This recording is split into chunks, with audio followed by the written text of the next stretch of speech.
पति पत्नी और वो शिक्षाप्रद कहानी। पति अभी नहा ही रहा था कि तभी फोन पर मैसेज टोन बजी। पत्नी मोबाइल के पास में ही खड़ी थी, उसका ध्यान फोन की तरफ गया। उसने सहज ही फोन उठाकर मैसेज पढ़ा। हाय गुड मॉर्निंग डियर, किसी बेबी का मैसेज था। पत्नी सोच में पड़ जाती है कि अब ये बेबी कौन है। तब तक पति भी नहाकर बाहर आ चुका है। पत्नी उसे किसी बेबी का मैसेज आया है बताती है। पति मुस्कुरा देता है, फोन उठाकर उस मैसेज का रिप्लाई करता है, hi baby, how are you, और अपने काम में लग जाता है। इस रिप्लाई को भी पढ़ती है। अब हर पल पत्नी के दिमाग में यही विचार कौंधता रहता है कि यह बेबी कौन है। शाम को पति घर आता है, पत्नी उससे पूछती है, ये बेबी कौन है। पति जवाब में सिर्फ मुस्कुरा देता है और फिर से अपने काम में लग जाता है। 2-3 दिन बीत जाते हैं। उन विचारों ने अभी तक पत्नी का पीछा नहीं छोड़ा था और फिर से पति के मोबाइल पर फिर एक बार बेबी का मैसेज आता है, आज तो मिलोगे कि नहीं, तुम्हारी बहुत याद आ रही है। इस मैसेज ने आग में घी का काम किया। पत्नी का शक और भी ज्यादा पक्का हो गया। बीच बीच में ऐसे मैसेजेस का आदान प्रदान होता रहता और पत्नी के मन में शक की जड़ें और गहरी होती गई। पति पूछने पर भी जवाब में सिर्फ मुस्कुराहट के और कुछ नहीं कहता। ये शक गुस्सा बनकर तब ज्वालामुखी की तरह फट पड़ता है जब एक दिन उसे अपने पति की जेब में सिनेमा की 2 टिकटें मिलती है। पत्नी अपने पति से बहुत झगड़ती है। पति उसे समझाने की कोशिश करता है लेकिन वह कोई भी बात सुनने को तैयार नहीं है। पति को भी उस पर गुस्सा आ जाता है और यह झगड़ा और भी ज्यादा बढ़ जाता है। गुस्से में पति घर से बाहर निकल जाता है।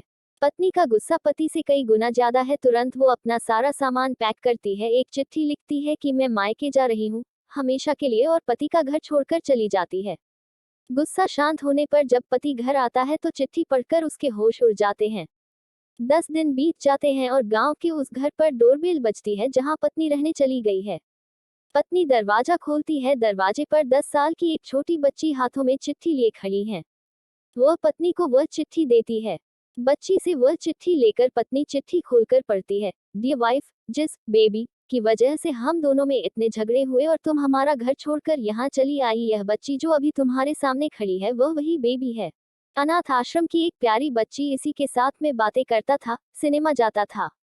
पहली बार जब तुमने बेबी के बारे में पूछा था तो मैंने जानबूझकर तुम्हें नहीं बताया था। सोचा था थोड़ा मजाक करता हूँ, देखता हूँ तुम कैसे रिएक्ट करती हो, लेकिन मैंने ये कभी नहीं सोचा था कि तुम्हारा शक इतना बढ़ जाएगा कि तुम घर ही छोड़ दोगी।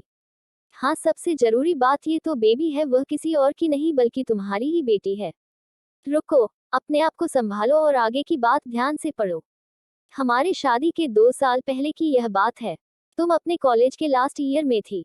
तुम्हारे प्रोफेशन में नोट्स लेने के बहाने तुम्हें बुलाया था और तुम्हें चाय में इन नशीली दवा खिलाकर ना करने वाला काम किया था।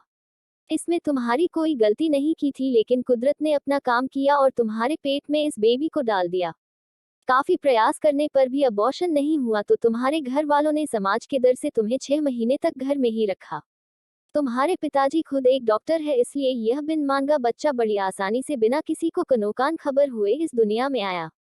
भविष्य में तुम्हारी शादीशुदा जिंदगी में कोई प्रॉब्लम ना हो, इसलिए तुम्हारे पिता ने इस बच्चे को गांव के एक अनाथ आश्रम में छोड़ दिया। ये बच्चा मतलब यही बेबी जो अभी तुम्हारे सामने खड़ी है।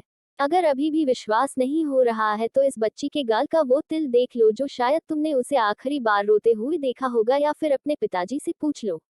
पत्नी जल्दी से उस बच्ची को पास में लेकर उसके गालों का तिल देखती है। उसका मन भर आता है, उसकी आंखों में आंसू आ जाते हैं, लेकिन अभी भी चिट्ठी बाकी है इसलिए वह आगे पढ़ती है।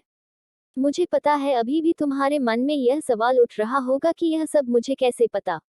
तुम्हें बता दूं कि यह सब तुम्हारे खुद के पिता ने ही अपने मन में उठ रहे पश्चाताप को शांत करने के लिए शादी के 1 महीने पहले मुझसे मिलकर सारी बात मुझे बताई थी। उन्होंने ये भी कहा था कि अगर मैं चाहूं तो शादी से इनकार कर सकता हूं। मैं स्वीकार किया क्योंकि इस पूरी घटना में तुम्हारी कोई भी गलती नहीं थी और हमारी शादी हो गई। तुमने मुझे बहुत प्यार दिया, लेकिन तुम्हारे पिता से बेबी के बारे में जानने के बाद मैं उसे मिले बिना नहीं रह पाया। मैं बीच बीच में उससे मिलता था, उससे मिलना, उसके साथ समय बिताना मुझे अच्छा लगता था। कितनी प्यारी बच्ची, बिना किसी गलती के क्यों सजा भुगते, बस इसलिए मैं उसे थोड़ी सी खुशी देने की कोशिश करता था। बस मुझे इतना ही कहना था। अब अगर तुम फिर से अपने घर आकर मेरे साथ रहना चाहो तब और सिर्फ तभी गैलरी में आ जाओ, तुम्हारा और सिर्फ तुम्हारा डियर पति। बिना एक क्षण की भी देरी के पत्नी दौड़कर गैलरी में पहुंची और रास्ते पर उसका पति एल खड़ा था। उसके चेहरे पर मुस्कान थी, एल पत्नी की आंखों में आंसू थे। कारण कुछ भी हो, अपने दोनों के बीच में कभी भी सबको थोड़ी सी भी जगह मत दो, क्योंकि दुनिया में हर बीमारी का इलाज है, लेकिन शक नाम की बीमारी का कोई इलाज नहीं है। मन शांत रखो, जो भी मन में आए एक दूसरे को बताओ। Please like, share and subscribe.